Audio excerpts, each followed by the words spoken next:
தந்தை Thomas Gawan Duffy பெயரை 2010 தான் நான் கேள்விப்பட்டேன். ஏன்னா நான் படித்ததெல்லாம் நான் இப்போ வளர்ந்த ஊரில் அந்த பக்கத்தில் இருந்த கிராமங்கள்லேயே படிச்சுட்டேன். அதனால் எனக்கு தெரியாது. எப்படி அங்கே எனக்கு அப்படி தெரியும், அவருடைய பெயர் தெரியும் அப்படின்னா, நான் உதவி பங்கு தந்தையாக அங்கே போகும்பொழுது அங்கே ஃபாதர் ஏஎஸ் அந்தோணி சாமி அங்கே இருந்தார். அவர் ஆஃபீஸ் ஒன்று இருக்கும். அந்த ஆஃபீஸுக்கு பின்னாடி ஃபாதர் தாமஸ் கவான் டஃபி படம் வரைஞ்சி அந்த கல்வி அவருடைய வாக்கியம் ஒன்று போட்டிருக்க. அந்த வாக்கியத்தை நான் மறந்துட்டேன். கற்போர் அந்த வாக்கியத்தை போட்டு அவர் அந்த நிறைய புக்லெட்லாம் அடித்து பிள்ளைகளுக்கு கல்வியை கொடுக்க வேண்டும், கல்வியாளர்.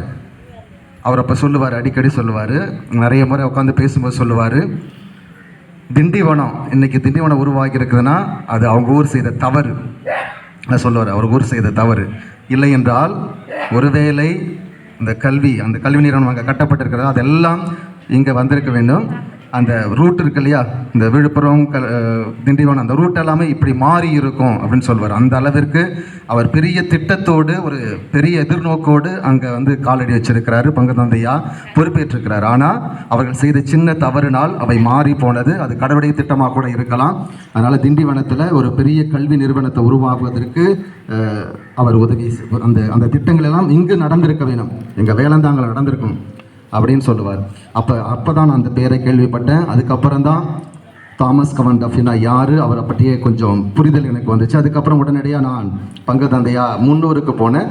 அந்த கல்வி நிறுவனத்தோடு நெருங்கிய தொடர்பு இருக்கிறது. அப்பொழுது அவருடைய கல்லறைகளுக்கெல்லாம் சென்று செபித்திருக்கிறேன், பார்த்திருக்கிறேன். உண்மையாகவே ஒரு தூய உள்ளத்தோடு மக்களின் மறுவாழ்விற்காக, மக்களின் நல்வாழ்வுக்காக கல்வியை கொடுத்தால் வேறு இந்த உலகத்தில் வேறு எதையும் கொடுக்க தேவையில்லை. சொத்து தேவையில்லை, சுகம் தேவையில்லை, வேறு எல்லாம் தேவையில்லை.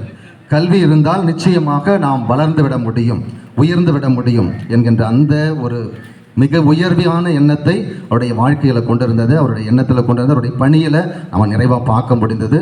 அதை உண்மையாகவே முன்னெடுத்து அவருக்கு அருளாளர் பட்டம், புனிதர் பட்டத்திற்கு நாம் எடுத்திருக்கக்கூடிய முயற்சி உண்மையாகவே பாராட்டுக்குரியது, வாழ்த்துக்குரியது.